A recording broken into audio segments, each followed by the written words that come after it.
Hello guys, the depth queen स्वागत करती है अपने डीप वाले डेप्थ वर्ल्ड में।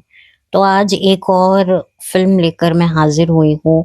ये फिल्म 90s की है। एक तरीके से आप कह सकते हैं कि लेट 90s की ये मूवी थी। और ये मूवी अपने ज़माने की, अपने दौर की बहुत ही कामयाब फिल्म थी। और इसके गाने आज भी सोशल मीडिया पर अगर इसकी रील बने या इसके गानों की रील दिखती है तो बहुत ही ज़्यादा अच्छा फ़ील होता है। और इस मूवी का एक गाना है जिससे हर लड़का खुद को रिलेट कर पाता है। वो लड़का जो अपनी ज़िंदगी में कुछ करने की चाह रखता है, कुछ बनना चाहता है, सारी दुनिया पर राज करने की इच्छा रखता है। और ये गाना एक तरीके से आप कह सकते हैं एक, मैं ये कहूँगी कि हर लड़का कहीं न कहीं ऐसा ही सोचता है जब वो अपने करियर के लिए जब प्लानिंग कर रहा होता है, वो कुछ सोच रहा होता है कि मैं अपनी ज़िंदगी में क्या करूँगा, मुझे क्या करना है।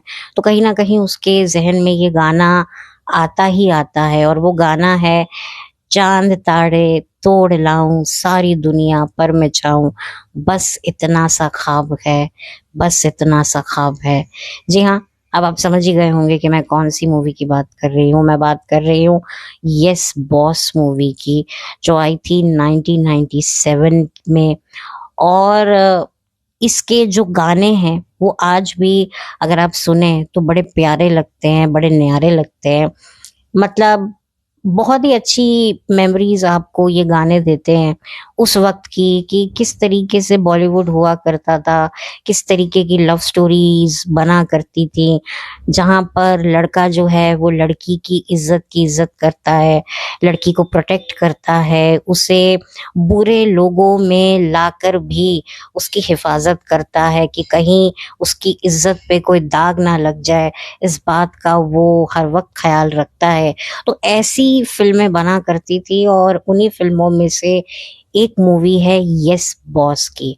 अब आप यस बॉस का नाम सुनकर आपको शायद लग रहा होगा, जिन्होंने ये मूवी नहीं देखी है, कि शाहरुख खान इस मूवी में बॉस की भूमिका निभा रहे होंगे।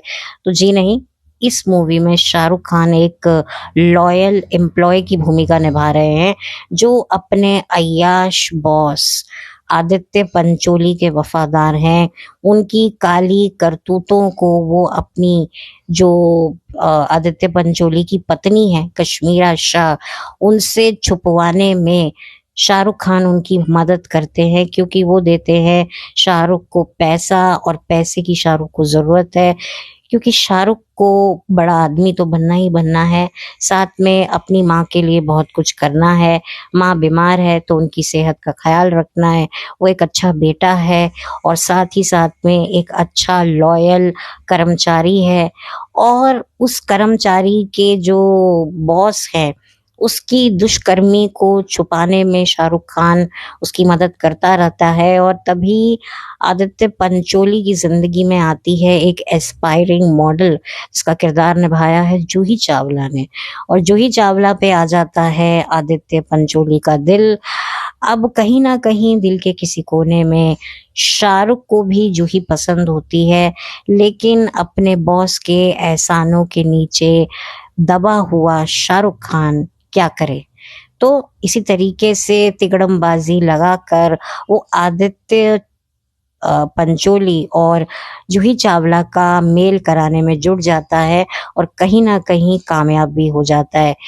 इधर जो है कश्मीरा शाह को शक होने लगता है आदित्य पंचोली पर, तो आदित्य पंचोली बलि का बकरा बना देते हैं शाहरुख खान को, और कह देते हैं कि जूही चावला और शाहरुख खान आपस में एक दूसरे से प्यार करते हैं और दोनों ने शादी कर ली है।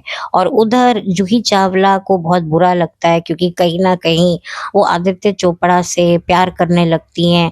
वो भी एक एम्बिशियस वुमन है, लेकिन कहीं ना कहीं वो आदित्य पंचोली की जो है रिस्पेक्ट करती है, उसकी पर्सनालिटी से प्रभावित होती है। और उधर आदित्य पंचोली भी उसे करियर में आगे बढ़ने के लिए सपोर्ट करता है, मोटिवेट करता है। लेकिन जो कहीं न कहीं जो जूही चावला है, उसको कई चीज़ें आदित्य पंचोली की सही नहीं लगती हैं। लेकिन क्योंकि शाहरुख खान उसका एक वफ़ादार एम्प्लॉयी है, तो वो पूरी तरीके से जूही को यकीन दिलाता है कि आदित्य चोपड़ा कह रही हूँ, आदित्य पंचोली एक अच्छा इंसान है। वो तो मजबूरी में उसकी शादी कश्मीरा से हो गई, अदरवाइज़ तो वो शादी करना ही नहीं चाहता था। ब्ला-ब्ला झूठी-सच्ची कहानी बताकर वो एक भूमिका रचता है। आदित्य पंचोली जूही चावला और शाहरुख खान को कन्विंस करता है कि तुम मेरी पत्नी के सामने पति-पत्नी बनकर रहो। और फिर वही होता है कि जब वो पति-पत्नी बन के रहते हैं, तो ये बात फिर शाहरुख खान की मदर यानी कि रीमा लागू जी को भी पता चल जाती है और उनके सामने भी ये ड्रामा चालू रहता है। अब ये ड्रामा चालू हो तो जाता है, लेकिन ये ड्रामा हकीकत में बदलेगा? क्या जूही चावला को प्यार हो पाएगा शाहरुख खान से? क्या शाहरुख खान अपने दिल की फीलिंग जूही चावला को बता पाएगा, या फिर आदित्य पंचोली भांजी मार लेंगे और जूही चावला को उड़ा ले जाएंगे? ये सभी बातें अगर आप जानना चाहते हैं तो आपको ये मूवी देखनी पड़ेगी, जिसे बनाया था अजीज मिर्जा ने। अजीज मिर्जा जी का भी बॉलीवुड में एक अच्छा खासा सफर रहा है और शाहरुख खान और जूही चावला के साथ उनकी बहुत ही पुरानी एसोसिएशन रही है।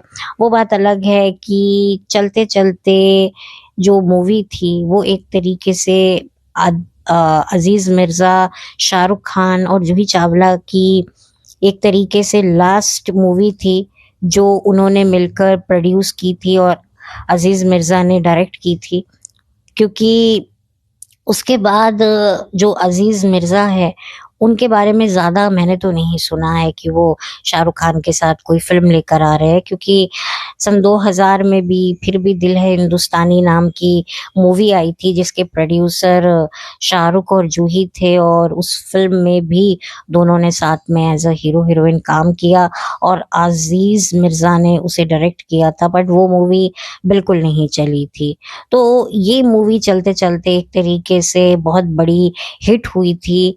तो आप कह सकते हैं, और उससे पहले अजीज मिर्जा ने शाहरुख खान और जूही चावला को लेकर राजू बन गया जेंटलमैन नाम की मूवी बनाई थी, जिसका ही शायद वो गाना था सर्दी खांसी ना मलेरिया ये गया यार उसको लवेरिया हुआ। ये गाना बड़ा फेमस हुआ था।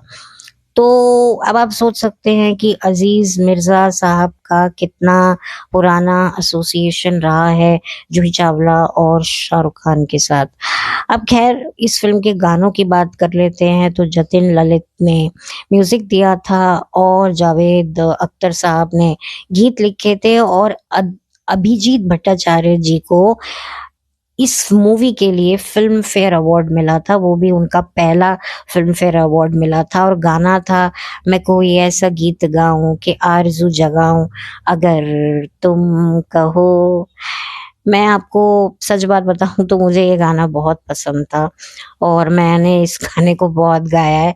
मुझे बहुत पसंद था ये गाना। इनफैक्ट इसका एक और गाना है एक दिन आप यूं हमको मिल जाएंगे, ये गाना भी बहुत अच्छा रहा है।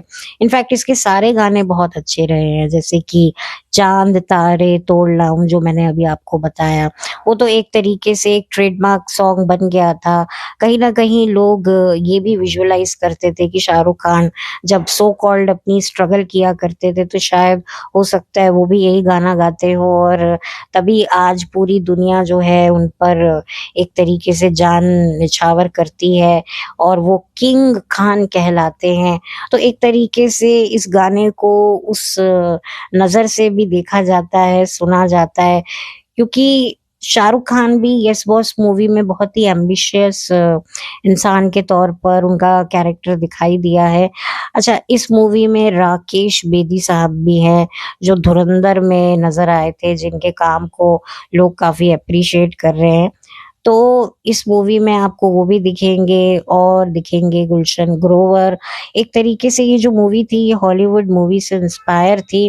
फिर बाद में जो है यस बॉस को एक तरीके से साउथ लैंग्वेज में भी बनाया गया, जिसके राइट्स जो थे वो शाहरुख खान से लिए गए थे। तो एक तरीके से हॉलीवुड से कॉपी की गई मूवी को फिर साउथ वालों ने हिंदी से कॉपीराइट लेकर बनाया। तो ये कुछ अजीब बात लगती है, क्योंकि ज़्यादातर साउथ की मूवीज़ को हिंदी में बनाया जाता है, बट कुछ ऐसी हमारी हिंदी फ़िल्में हैं, कल्ट हिंदी फ़िल्में हैं, जिनको साउथ में बनाया जाता है, एक तरीके से रीमेक किया जाता है। तो ये एक बात मुझे पता चली, और ये अपने वक़्त की काफ़ी अच्छी मूवी थी, और काफ़ी मतलब आप कह सकते हैं कि बहुत ही पॉपुलर हुई थी, हिट हुई थी, और जूही चावला और शाहरुख खान की जोड़ी को 90s के एरा में बहुत पसंद किया जाता था। काजोल और शाहरुख की जोड़ी को तो पसंद किया जाता था, बट कहीं न कहीं अगर मैं अपनी बात करूँ तो मुझे शाहरुख और जूही चावला की भी जोड़ी काफ़ी अच्छी लगती थी। वो बात अलग है कि अब तो ख़ैर दोनों ने साथ में कभी काम किया नहीं है, और बट ठीक है, उनकी एक क्रिकेट टीम भी थी शाहरुख और जूही की, लेकिन उनकी ऑन स्क्रीन केमिस्ट्री भी काफ़ी अच्छी रही है। लेकिन ठीक है, अब वो साथ में काम नहीं करते हैं। लोग काजोल और शाहरुख को ही ज़्यादा देखना चाहते हैं। मुझे कभी-कभी लगता है कि ओवररेटेड जोड़ी है शाहरुख और काजोल की। देखा जाए तो मुझे पर्सनली शाहरुख और जूही की जोड़ी ज़्यादा सही लगती थी, क्योंकि दोनों काफ़ी मतलब मुझे उनकी अच्छी लगती थी केमिस्ट्री। पर ठीक है, अब जैसा जो एक वो हो जाता है। हालाँकि जो दिलवाले दुल्हनिया तो इससे पहले की आई थी मूवी, और येस बॉस तो 97 में आई थी। तो उस टाइम पे शाहरुख जूही के साथ, काजोल के साथ काफ़ी ऑफ एंड ऑन फ़िल्में किया करते थे। फिर उसके बाद एक टाइम आया कि वो रानी मुखर्जी के साथ में उनकी जोड़ी काफ़ी पॉपुलर होने लगी। तो ख़ैर ये तो चलता ही रहा, फिर प्रीति ज़िंटा आ गई, तो ऐसे कुछ ना कुछ चलता रहा। तो एक तरीके से शाहरुख खान की पर्सनैलिटी ऐसी है कि ज़्यादातर हीरोइन्स के साथ उनकी केमिस्ट्री अच्छी ही लगती है, जैसे कि दीपिका पादुकोण के साथ भी उनका पेयर काफ़ी अच्छा लगा लोगों को। ठीक है, अब वो अपनी-अपनी बात है, अपना-अपना टाइम होता है। अब क्या है, इतनी जोड़ीज़ रिपीट नहीं होती हैं। पहले कोई जोड़ी पॉपुलर हो जाती थी तो बैक टू बैक उसके साथ कई फ़िल्में साइन हो जाती थी, जैसे कि करिश्मा कपूर और गोविंदा तो इसका जीता जागता उदाहरण है। तो ऐसी ही जोड़ियाँ 90s में बना करती थी और हम देखा करते थे, और अच्छा लगता था इन फ़िल्मों को देखकर। और वाक़ई इन फ़िल्मों को देखकर ना एक अजीब-सा आँखों को बड़ा सुकून मिलता है। एक अजीब-सी ठंडक महसूस होती है कि यार, ये हमारे बचपन की फ़िल्में हैं और हम देखा करते थे, इनके गाने गुनगुनाया करते थे, और जब इनके रील्स में गाने देखते हैं तो बड़ा अच्छा लगता है। मतलब इनके गानों में इतना डेप्थ लगता है, चाहे कोई फन लविंग सॉन्ग क्यों ना हो। जैसे कि वो गाना था मैं कोई ऐसा गीत गाऊँ, कहने को एक बहुत ही फन लविंग सॉन्ग है, बट उस गाने को सुनकर एक बड़ा ही मतलब एक अजीब-सा सुकून महसूस होता है, जो मतलब लफ्ज़ों में बयाँ भी मैं नहीं कर पाती हूँ कभी-कभी। तो ख़ैर ये ओवरऑल ये मूवी यूट्यूब पर अगर अवेलेबल होगी तो मैं इसका लिंक प्रोवाइड कर दूँगी, तो जितने भी लोग कुछ अच्छा, कुछ डिफरेंट देखना चाहते हैं, एक तरीके से कहीं न कहीं इसमें भी बॉलीवुड ने खुद को एक्सपोज़ किया कि किस तरीके से लड़कियों को फँसाया जाता है, उनके आगे एक भूमिका बनाई जाती है अपने अच्छे चरित्र की, और अंदर खाने वो कितने क्रूर, कितने भेड़िए किस्म की उनकी प्रकृति होती है। तो ये भी कहीं न कहीं बॉलीवुड कुछ चीज़ों को अपनी एक्सपोज़ कर ही देता है, बट पहले हम लोगों को समझ नहीं आती थी, अब हम समझने लगे हैं। तो ओवरऑल सबका काम अच्छा है, मैं क्या किसी के काम को रेट करूँ, जज करूँ, क्रिटिसाइज़ करूँ, और कश्मीरा शाह भी इसमें एक अच्छे किरदार में आपको देखने को मिलेंगी। तो मतलब देख सकते हैं आप मूवी, और अच्छी है और उस जमाने के हिसाब से काफी एंटरटेनमेंट आपको प्रोवाइड करेगी। वो सारी चीजें एलिमेंट मौजूद है इस मूवी में जो आज की तारीख में हमें नहीं मिलता है। और बड़ा ही मासूम सी कहानी, मासूम सा अभिनय, मतलब इतना, मतलब आपको अच्छा लगेगा ना देखकर, इस मूवी को देखकर। अच्छा, इसका एक और गाना बड़ा पॉपुलर हुआ था, सुनिए तो रुकिए तो। आई थिंक अभिजीत भट्टाचार्य की आवाज शाहरुख खान की पर्सनालिटी से इतनी मैच होती थी कि पहले क्या होता था ना कि मतलब जो सिंगर्स को गाने भी शायद इसी वजह से मिलते थे कि भाई एक्टर्स की आवाज पर सूट कर रहे हैं, उनकी पर्सनालिटी के साथ मैच कर रहे हैं। अब ये सब कुछ नहीं देखा जाता, पहले फिर चीजों को डिटेल में परखा जाता था, जांचा जाता था, पर अब ऐसा होता नहीं है। जो मिले सो अच्छा, सूट करे ना करे, बस अपने लोग काम करेंगे, जो आउटसाइडर्स हैं उनको हम ठुड्डे मारेंगे, और अगर उनको पास बुलाएंगे भी तो उनको अपनी अकॉर्डिंगली हम नचवाएंगे। तो ये फॉर्मूला हो गया है। सो जो भी है, बट फिल्म अच्छी है, फिल्म को आप देख सकते हैं, एंजॉय कर सकते हैं। फैमिली के साथ मुझे नहीं पता, क्योंकि मुझे ये फिल्म देखे हुए काफी अरसा हो गया है, काफी अरसा हो गया है। लेकिन हाँ, भले ही फैमिली के साथ मत देखिए, अकेले देखिए, बट अकेले देखकर भी आपको मजा आएगा। सो अच्छी पिक्चर है, देखिए। और ये जो यस बॉस टाइटल है, इसी टाइटल को लेकर सब टीवी पर भी एक प्रोग्राम बना था, यस बॉस, जिसमें राकेश बेदी थे, डेलनाज ईरानी थी, और वो जो भाभी जी घर पे हैं के जो एक्टर हैं, आसिफ करके क्या नाम है उनका, वो भी उसमें थे। तो एक तरीके से इस टाइटल को लेकर एक सीरियल भी बन चुका है, जो सब टीवी पे आता था, मैं वो भी देखा करती थी। अच्छा शो था, और उसकी भी कहानी बड़ी डिफरेंट थी कि मतलब जो, मतलब हस्बैंड वाइफ जो है वो एक ही जगह पे काम करते हैं, लेकिन जो बॉस है वो हस्बैंड, जो एम्प्लॉय हस्बैंड है उसकी वाइफ को काफी पसंद करता है, जिसका किरदार निभाया है कविता कपूर जी ने, और राकेश बेदी उनके हस्बैंड है। लेकिन वो ये बताते नहीं है ऑफिस में कि ये मेरे हस्बैंड है, जबकि घर में उन्होंने ये बता रखा है कविता कपूर जी ने कि मैं मैरिड हूँ लेकिन मेरे पति बहुत बूढ़े हैं। तो वो लाइन मारते रहते हैं बूढ़े पति से, उनको छुटकारा दिलवाने की कोशिश करते रहते हैं। उनको ये नहीं पता कि ये बूढ़ा पति एक्चुअल में मेरा ही एम्प्लॉय है जो मेरे साथ में काम करता है। ऑफ कोर्स उस बॉस की बीवी भी है, जिसका किरदार निभाया था डेलनाज ईरानी ने। तो काफी अच्छी कॉमेडी थी, शायद हो सकता है इसके एपिसोड्स आपको यूट्यूब पे मिल जाए। काफी एंटरटेनिंग शो था, तो बड़ा ही मजा उस सीरियल को भी देखकर आता था, कॉमेडी शो था। भाई तब अच्छे शोज बना करते थे, तब जमाना ही कुछ और होता था। तो फिल्में भी अच्छी बनती थी, फिल्में भी एंटरटेन करती थी, सीरियल्स भी एंटरटेन करते थे। अब तो मतलब चलो छोड़ो, अब वही पुराना रोना। वो क्या मैं उसका राग गाऊं दोबारा से, राग, दुखी राग को क्यों मैं छेड़ूं अपने, जो एंटरटेनमेंट के विरह के लिए जल रहा है। तो खैर जो भी है, आप इस मूवी को देखिएगा और मुझे बताइएगा कि आप लोगों को कैसी लगी ये मूवी, अगर आप लोगों ने ऑलरेडी ये देख ली है, और अगर देखना चाहते हैं तो मैं इसका लिंक प्रोवाइड कर दूंगी, तो जरूर देखिएगा। और बस, चैनल पर नए हैं, चैनल अच्छा लगे तो सब्सक्राइब कीजिएगा, और वीडियो को लाइक प्लीज कर दीजिएगा, लाइक की बड़ी कमी रहती है। और कमेंट कीजिएगा आपका क्या पॉइंट ऑफ व्यू है, आपको शाहरुख के साथ किसकी ज्यादा अच्छी पेयरिंग लगती है, जूही चावला के साथ, काजोल के साथ, दीपिका पादुकोण के साथ, जिसका भी आपको लगता है कि नहीं शाहरुख की इसके साथ जोड़ी जमती है, रानी मुखर्जी, प्रीति जिंटा, अभी मुझे यही नाम याद आ रहे हैं, करिश्मा कपूर भी थी, करीना कपूर भी थी, वैसे शाहरुख खान ने सबके साथ काम किया है।